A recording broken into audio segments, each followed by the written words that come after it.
আমরা দেশের বর্তমান পরিস্থিতিতে কি করা যায় সে বিষয়ে আমাদের মতামত দিয়েছি। তারা আমাদের সঙ্গে শেয়ার করেছেন যারা কী করেছেন কী করতে যাচ্ছেন। এটাকে এখন আমরা মনে করি যে এই সরকারকে সহায়তা করা এটা প্রতিটি দেশপ্রেমিক মানুষের একমাত্র কর্তব্য। আজকে দুর্ভাগ্যজনক এই মহলটি যারা বাংলাদেশের অধিকারকে হরণ করে নিয়েছিল তারা আবার এখান থেকে পালিয়ে গিয়ে ভারতে অবস্থান, সেখান থেকে বাংলাদেশের যে বিজয় হয়েছে জনগণের সেই বিজয়কে নস্যাৎ করার জন্য আবার চক্রান্ত শুরু করেছে। আমরা একটা কথা খুব স্পষ্ট করে বলেছি, এখানে এই যে তথাকথিত আপনার মাইনরিটির ওপরে অত্যাচার নির্যাতনের যে একটা গল্প ফাঁদা হয়েছে, সেই গল্পটা পুরোপুরিভাবে উদ্দেশ্যমূলক এবং বাংলাদেশকে মেলাইন করা, এই সরকারকে মেলাইন করা, ছাত্র জনতার আন্দোলনকে একেবারে নস্যাৎ করে দেওয়ার আরেকটি চক্রান্ত।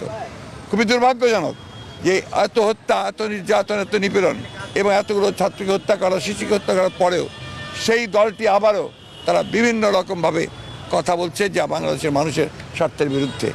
আমরা মনে করি যে এই সরকারের এই বিষয়ে পদক্ষেপ নেওয়া দরকার। আমরা মনে করি যে সরকারের অবশ্যই সকল রাজনৈতিক দলের সঙ্গে কথা বলবেন, কিন্তু কোনো হত্যাকারীর সঙ্গে নয়। যারা ছাত্রদের হত্যা করেছে, যারা শিশুদের হত্যা করেছে, যারা রাজনৈতিক নেতাদেরকে হত্যা করেছে, তাদের বিরুদ্ধে জনগণ আছে এবং এই ব্যাপারে তাদেরকে সর্বাত্মক কোনো ব্যবস্থা নিতে গেলে সরকারকে আমরা অবশ্যই সহযোগিতা করব। Thank you.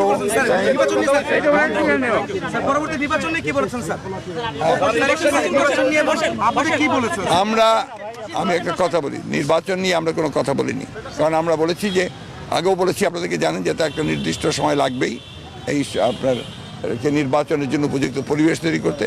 আমরা তাদেরকে সেই সময়টি অবশ্যই দিয়েছি এবং আমরা তাদের সব বিষয়গুলোতে সমর্থন দিচ্ছি। আমরা একটা কথা খুব পরিষ্কার করে বলেছি যে বর্তমানে দেশে যে অস্থিরতা সৃষ্টি করা হচ্ছে, করার চেষ্টা করা হচ্ছে, যে বিশৃঙ্খলা সৃষ্টি করা হচ্ছে এবং সাম্প্রদায়িকতার যে ধোঁয়া তোলা হচ্ছে, এগুলোতে জনগণ যেন বিভ্রান্ত না হয় এবং জনগণ যেন ঠিক পূর্বের মতোই সেই সাম্প্রদায়িক সম্প্রীতিকে অক্ষুণ্ণ রেখে, জনগণ নিরাপত্তাকে অক্ষুণ্ণ রেখে তারা যেন এই সরকারকে সহায়তা করে।